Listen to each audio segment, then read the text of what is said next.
என் மேலான தமிழ் பெருங்குடி மக்களே, உங்கள் அனைவருக்கும் மேலரசம்பட்டு சண்முகத்தின் பணிவான வணக்கங்கள். அன்பு உறவுகளே, நம்முடைய சேனலை நீங்கள் பார்ப்பது இதுவே முதல் முறையாக இருந்தால் உடனே சப்ஸ்கிரைப் செய்து கொள்ளுங்கள். இல்லை என்றால் நாம் பதிவேற்றுகின்ற காணொளிகள் தொடர்ந்து உங்களுக்கு வருவதற்கு வாய்ப்பில்லை. நம்முடைய காணொளி பற்றின உங்களுடைய மேலான கருத்துக்களை கருத்துரை பகுதியிலே பதிவு செய்வதற்கு தவறாதீர்கள். தொடர்ந்து நம்மோடு இணைந்திருங்கள் அன்பு உறவுகளே. வாருங்கள் இப்பொழுது காணொளிக்குள்ளே செல்லுவோம். நேற்று எக்ஸ் பக்கத்தில் தமிழ்நாடு பிஜேபி தலைவர் அண்ணாமலை முன்னாள் தொலைத்தொடர்புத்துறை மத்திய அமைச்சராக இருந்த ஆர் ஆசா அவர்களும் முன்னாள் தமிழக உளவுத்துறை டிஜிபியாக இருந்த ஜாபர் ஷேட்டும் முன்னாள் மத்திய அமைச்சர் ஆர் ஆசா அவர்களும் தொலைபேசியில் உரையாடி கொண்டிருக்கின்ற ஒரு உரையாடலை தன்னுடைய எக்ஸ் வலைதள பக்கத்தில் வெளியிட்டு இருக்கிறாரு அண்ணாமலை. இந்த உரையாடல் என்ன பேசுது அப்படின்னா, கார்ல வந்த அந்த நபரு அவங்களுக்கு தெரியாதையே இந்த டீலை பேசி முடிச்சுடு, அடுத்தவங்களுக்கு தெரிய வேண்டாம், அவங்க வந்தது போனது நமக்குள்ளவே இருக்கட்டும், மற்றவர்களுக்கு தெரியாம இதை பாதுகாக்க வேண்டியது உன் பொறுப்பு, எப்படி சஸ்பென்ஸா முடிக்கணும்னு உனக்கு தெரியும், அது மாதிரி இந்த விஷயத்தை நீ டீல் பண்ணிக்க அப்படின்னு ராசாவும் ஜாபர் ஷேட்டும் பேசுற மாதிரி அந்த காணொளி, ராசாவும் ஜாபர் ஷேட்டும் பேசுற மாதிரி அந்த உரையாடல் ஓடுது. ஒரு 2 நிமிஷம் உரையாடல். இந்த 2 நிமிஷம் உரையாடலை எக்ஸ் பக்கத்துல போட்டுட்டு இந்த உரையாடலை பத்தி பிஜேபியில இருக்கிற இந்த அடிவருடிங்களுக்கெல்லாம் சங்கு ஊதி விட்டுட்டு இருக்கிறார். அண்ணாமலை ஊதின சங்க பிஜேபியுடைய கொத்தடிமைகள் எல்லாரும் எடுத்துக்கிட்டு வந்துட்டாரியா எங்க தானே தலைவன், திமுகவுடைய ஊழலை பாத்தியா எப்படி போட்டு உடைச்சிட்டாரு அப்படின்னு ஊதிக்கிட்டு இருக்கானுங்க. இந்த உரையாடல் 2007 2G ஸ்பெக்ட்ரம் வழக்கு போடப்பட்டது. 2007 போடப்பட்ட 2G ஸ்பெக்ட்ரம் வழக்கோட தீர்ப்பு 2017 வந்தது. 2017 அந்த தீர்ப்பு வரும்போது இந்தியாவில் ஆட்சி அதிகாரத்தில் இருந்தது இப்ப இருக்கிற அதே நரேந்திர மோடி தான். வேற யாரும் இல்லை அதிகாரத்தில். இன்னைக்கு யாரு அதிகாரத்தில் இருக்காங்களோ இதே நரேந்திர மோடி தான் அன்னைக்கு அதிகாரத்தில் இருந்தார். 2G ஸ்பெக்ட்ரம் வழக்கு எப்படி ரத்தாச்சு? 2G ஸ்பெக்ட்ரம் வழக்கு ரத்தாவதற்கு காரணமா இருந்தது என்ன? போதிய ஆதாரங்களை நீதிமன்றத்தில் சமர்ப்பிக்கல. போதிய ஆதாரங்கள் இல்லை அப்படின்னு சொல்லிட்டு அந்த வழக்கை ரத்து பண்ணியிருக்காங்க. இப்படிதான் 2G ஸ்பெக்ட்ரம் வழக்கு ரத்தாச்சே தவிர 2G ஸ்பெக்ட்ரம் வழக்குல சரியான ஆதாரங்களை நீதிமன்றத்தில் சமர்ப்பித்திருந்தா ராசாவும் கனிமொழியும் கம்பி மட்டும் எண்ணிருக்க மாட்டாங்க, காலம் முழுதும் வெளியே வந்திருக்க முடியாது. அவ்வளவு பெரிய குற்றவாளிகள் அவங்க 2 பேரும். அந்த கனிமொழியும் ராசாவும் தப்பிப்பதற்கு இன்னைக்கு இருக்கிற மத்திய அரசு தான் காரணமா இருந்தது. இன்று இருக்கின்ற நரேந்திர மோடியோட மத்திய அரசு தான் காரணமா இருந்தது. நீங்க என்னவோ தமிழ்நாட்டில் திமுகவுக்கு சங்கு ஊதிடுறவங்க மாதிரி பேசிட்டு இருக்கீங்க. மத்தியில ஆட்சி அதிகாரத்தில் இருக்குது பிஜேபி, அதனால தமிழ்நாட்டில் நம்ம பேசினா அது டெல்லி வரைக்கும் கேட்கும் அப்படின்னு சொல்லிட்டு நீங்க பேசிட்டு இருக்கீங்க. அதை வச்சு அண்ணாமலையும் கொஞ்சம் ஊதிட்டு இருக்காரு. என்னத்தை சாதிக்க முடியும் சொல்லுங்க உங்களால? சாதிக்க வேண்டிய இடத்துல எல்லாம் கோட்டையை விட்டுருச்சு பிஜேபி. பிஜேபி சாதிக்கணும்னு நினைச்சிருந்தா ராசாவும் கனிமொழியும் உள்ளதான் இருந்திருப்பாங்க இது வரைக்கும். ஜாபர் சேட்டோட இந்த ஆடியோவை இன்னைக்கு வெளியிட்டு இருக்கிற இதே அண்ணாமலை ஏன் இந்த ஆடியோவை அவர் ஐபிஎஸ் அதிகாரியா இருக்கும்போதே வெளியிட்டு இருக்க வேண்டியது தானே? சரி, ஐபிஎஸ் அதிகாரியா அவர் இருந்தாரு, அப்ப அவர் கட்சியிலே இல்லை, ஏன் அப்ப தமிழ்நாடு பாஜக தலைவராக இருந்த தமிழிசை சவுந்தரராஜன் அந்த ஆடியோவை வெளியிட்டு இருக்க வேண்டியது தானே? ஆடியோ தான் பிஜேபி கிட்ட இருந்தது. எல்லாம் தேர்தலுக்கு போடுற நாடகம், மக்களை ஏமாத்துறதுக்காக போடுற நாடகம். இந்த மாதிரி நாடகங்களை மட்டுமே போட்டாக்கா மக்கள் கிட்ட வாக்கு வாங்கிட முடியாது. புரியுதா? எல்லோருடைய அரசியலும் பார்த்தீங்கன்னா ஏமாற்று பாதையில் தான் சென்று கொண்டிருக்குது. மக்களை ஏமாற்றுகின்ற பாதையில தான் எல்லா அரசியல் கட்சிகளுடைய அரசியலும் சென்று கொண்டிருக்கிறது.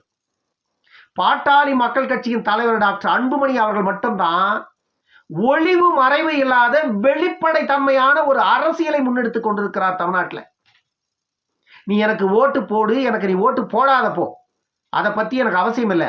ஆனா இங்க இருக்கிற பிரச்சனை என்ன, இந்த பிரச்சனைக்கான தீர்வு என்ன, எனக்கு ஒரு முறை ஓட்டு போட்டு எனக்கு வாய்ப்பு கொடுங்க, இந்த பிரச்சனையை நான் களையிறேன், இதற்கான தீர்வை நான் கொடுக்குறேன் அப்படின்னு வெளிப்படையா மக்கள் கிட்ட பேசுறாரு. ஆனா அவர் வெளிப்படையா பேசினா அவர் சாதி தலைவருங்க, அவர் ஒரு சாதி கட்சியோட தலைவர். இப்படி பேசிக்கிட்டு திரியிற பரதேசி நாய்ங்க எக்ஸ் வலைதள பக்கத்துல ஒரு 2 நிமிஷம் காணொலியை 2008லயோ 2009லயோ பேசின ஒரு தொலைபேசி அழைப்பு அது.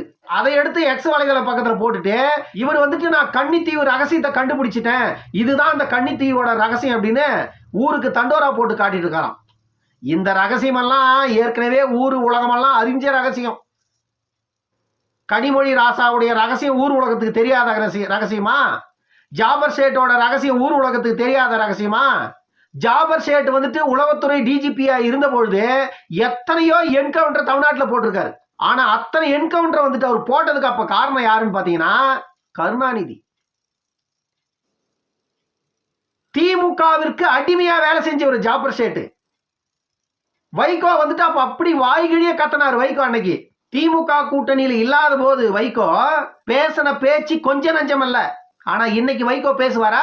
வாயே திறக்க மாட்டார். என்னைக்குமே வாய் திறக்க மாட்டார் வைகோ. இதுக்கு மேல அவ்வளவுதான், அவருடைய அத்தியாயம் முடிஞ்சு போச்சு. 2G ஸ்பெக்ட்ரம் வழக்கில் தொடர்புடைய சாதிக் பாஷா வந்து கொலை செய்யப்படுகிறார். சாதிக் பாஷா கொலை செய்யப்படுவதற்கு காரணமாக இருந்தது யாருன்னு பார்த்தா இந்த 200 ரூபாய் ஊபிஸோட தலைவர்கள் தான். இந்த 200 ரூபாய் ஊபிஸோட தலைவர்கள் தான் சாதிக் பாஷாவோட கொலைக்கு காரணமா இருந்தது. இப்பொழுது ஸ்டாலின் காலடியில் போய் உட்கார்ந்துகிட்டு இருக்கிற வைகோ தான் சாதிக் பாஷாவோட கொலையில் இருக்கின்ற மர்மத்தை நான் கண்டுபிடிக்காமல் விடமாட்டேன், சாதிக் பாஷா கொலை செய்வதற்கு பின்னால் யார் யார் இருந்தார்கள் என்பது எனக்கு தெரியும், 2G ஸ்பெக்ட்ரம் ஊழல் இருந்து தப்பிப்பதற்காக கோடி கோடியாக பணம் வந்துட்டு கலைஞர் வீட்டுக்கு அட்டைப்பொட்டில கைமாறிச்சு, இப்படியெல்லாம் பேசினவரு வைகோ. இன்னைக்கு எங்க இருக்காரு வைகோ? அந்த அட்டைப்பொட்டி எந்த வீட்டுக்கு வந்துச்சு அந்த வீட்டுல தான் போய் காவலா உட்காந்துக்கிறாரு வாஸ்படியில. இப்போ வைகோவை கேட்டா சொல்லுவாரா? எல்லாமே அரசியல் எச்சை பிழைப்பு, அரசியல் எச்சை பிழைப்பு, பதவி பதவி. இந்த இடத்துல தான் நான் மீண்டும் மீண்டும் சொல்ல வரேன், மருத்துவர் ஐயாவை இவனுங்கெல்லாம் பேசுறதுக்கு தகுதி இல்லாதவங்க. மருத்துவர் ஐயாவை பேசுறதுக்கு இவங்களுக்கு எவனுக்குமே தகுதி இல்லை. பதவிக்காக எதை வேணாலும் செய்யற பரதேசி பயலங்கடா நீங்கெல்லாம். மருத்துவர் ஐயாவை குற்றம் சொல்லுவதற்கு உங்களை போன்றவர்களுக்கு எவனா தகுதி இருக்குதா? அவர் நினைத்திருந்தால் இந்தியாவின் முதல் குடிமகனாக பணியாற்றி விட்டு வெளியே வந்திருப்பார். என்னைக்கும் அரசாங்க அதிகாரத்தின் பக்கம் கூட செல்ல மாட்டேன், ஆனால் அந்த அதிகாரத்தை யாரெல்லாம் கைப்பற்ற வேண்டுமோ அவர்களுக்கு அந்த அதிகாரத்தை கைப்பற்றி கொடுக்காமல் ஓய மாட்டேன் அப்படின்னு தான் இன்னைக்கு வரைக்கும் அவர்கள் இந்த ஊமை சனங்களின் உரிமைக்காக களத்தில் நிற்கிறார். இப்படிப்பட்ட ஒரு மாபெரும் தலைவர் டாக்டர் ஐயா.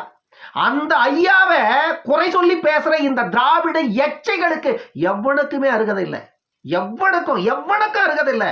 ஏன்னா அருகதை உள்ளவன் எவனும் இல்லை. இன்னைக்கு அண்ணாமலை அந்த எக்ஸ்ல அந்த 2 நிமிஷம் வீடியோவை போட்டு விட்டுட்டு ஒரு பெரிய கன்னித்தீவு ரகசியத்தை இவர் என்ன கண்டுபிடிச்சிட்ட மாதிரியும் எங்கள் தலைவர் கன்னித்தீவு ரகசியத்தை கண்டுபிடிச்சிட்டாரு, ஆராசாவோட அந்தரங்க ரகசியத்தை வெளியிட்டுட்டாரு எங்களுடைய தலைவர் அண்ணாமலை அப்படின்னு சொல்லிட்டு சும்மா பீலா விட்டுட்டு இருக்கீங்க. ஏண்டா இந்த சங்க ஏற்கனவே ஊத வேண்டிய இடத்துல ஊதி இருந்தா கனிமொழி ராசாவும் உள்ள இருந்திருப்பாங்க. அன்னைக்கு அந்த சங்க ஊத வேண்டிய இடத்துல வாய்க்கு வாய் பூட்டு போட்டுட்டு உட்காந்துட்டு இருந்தவரு நரேந்திர மோடி. இன்னைக்கு அண்ணாமலை என்னவோ உலக சாதனை பண்ணிட்டாரா, அண்ணாமலை பெருமை பேசிட்டு உட்காந்து இருக்கிறீங்க. 2024 தேர்தலுக்கு அப்புறம் அண்ணாமலை இங்க இருக்க மாட்டாரு. அதுக்கப்புறம் இன்னொரு புதிய தலைவர் வருவார் தமிழ்நாட்டுக்கு. அப்புறம் அந்த தலைவருக்கு பின்னாடி ஆஹா ஓஹோன்னு பேசிட்டு இருப்பீங்க. இதுதான் நடக்க போகுது தமிழ்நாட்டில். பாருங்க, நிறைய பேர் வந்து கருத்துரை பகுதியில் நீங்க ரொம்ப கோபமா பேசுறீங்க, நீங்க வந்து ரொம்ப கோபமா குரலை உயர்த்தி பேசுறீங்க, கொஞ்சம் குறைச்சிக்கிங்க அப்படின்னு சொல்லி நிறைய பேர் கமெண்ட்ல போட்டிருக்கீங்க. சில நேரங்கள்ல இப்படி பேச வேண்டி இருக்கிறது கடைசியில் அதுவே தொடர்கதையா ஆகி போகுது. நானும் சில விஷயங்களை மக்களுக்கு கொண்டு போய் சேர்க்கும் பொழுது தெளிவாக கொண்டு போய் சேர்க்கணும் அப்படின்னு தான் நினைக்கிறேன். என்னையும் அறியாம கோபத்துல என்னுடைய குரல் உயர்ந்து போயிடுது. முடிந்த வரையில் ஒவ்வொரு காணொலியிலேயும் சமூகத்தில் எத்தனையோ அநீதிகள் அநியாயங்கள் மக்களுக்கு எதிரான பிரச்சனைகளை போட்டு மிதிச்சுட்டு இல்லாத பிரச்சனையை மேல கொண்டு வந்து இதுதான் உண்மையை போட்டு மிதிச்சுட்டு ஒரு பொய்யான செய்தியை கொண்டு போய் இதுதான் உண்மை அப்படின்னு மக்கள் கிட்ட காட்டுற எத்தனையோ பொய் பிம்பங்களை பார்க்கிறோம். அதுல ஒண்ணுதான் அண்ணாமலை ஊதுன இந்த சங்கு. அண்ணாமலை ஊதுன இந்த சங்குல வர சவுண்டு உண்மைதான். ஆனா இந்த சவுண்டு இன்னைக்கு வர வேண்டிய சவுண்டு இல்ல, இது காலம் கடந்து வந்திருக்கிறது, பயனற்று போனது. இது வந்துட்டு 2007 போடப்பட்ட வழக்கு 2017 முடிஞ்சு போச்சு. இன்னைக்கும் அந்த வழக்கை தூசு தட்டி வெளியே கொண்டாடனா முடியும், அதுக்கான வழிகள் இருக்கு சட்டத்துல. ஆனா செய்யறதுக்கான ஆட்கள் இல்லை. அண்ணாமலை பேசிட்டு இருக்கிறதெல்லாம் வந்து சும்மா வார்த்தைக்கு, அரசியலுக்கு. 2G ஸ்பெக்ட்ரம் ஊழல் வழக்கு வந்து இன்னைக்கு கூட தூசு தட்டி எடுக்கணும்னு மத்திய அரசு நினைச்சா கண்டிப்பா எடுக்க முடியும். ஆனா செய்ய மாட்டாங்க. இதெல்லாம் முடிஞ்சு போன கதை. இப்ப இருக்கிற பிரச்சனை என்ன அப்படின்னா, தமிழ்நாட்டில் 2024 நாடாளுமன்ற தேர்தலில் ஒரு தொகுதியில கூட ஜெயிக்க வைக்காம பண்ணணும். ஏன்னா ஏற்கனவே அதிகாரத்தை 2021 கைப்பற்றி மக்களுக்கு எதையெல்லாம் செய்யறன்னு சொல்லிட்டு அதிகாரத்துக்குள்ள வந்தாங்களோ அதுல ஒண்ணுத்த கூட இது வரைக்கும் செய்யல. சாராய கடையை திறந்து வச்சு இல்லாத இடத்துல கூட கொண்டு போய் திறந்திருக்காங்க. ஒரு மதுக்கடையை கூட மூடல. ஆனால் 3000க்கும் மேற்பட்ட பள்ளிகளை மூடி இருக்காங்க. இந்த மாதிரி நிறைய விஷயங்கள் இருக்கிறது பேசுவதற்கு. இன்னொரு காணொலியில் சந்திக்கும் வரை உங்களிடமிருந்து விடைபெற்றுக் கொள்வது மேலரசம்பட்டு சண்முகம். நன்றி, வணக்கம் அன்பு உறவுகளே.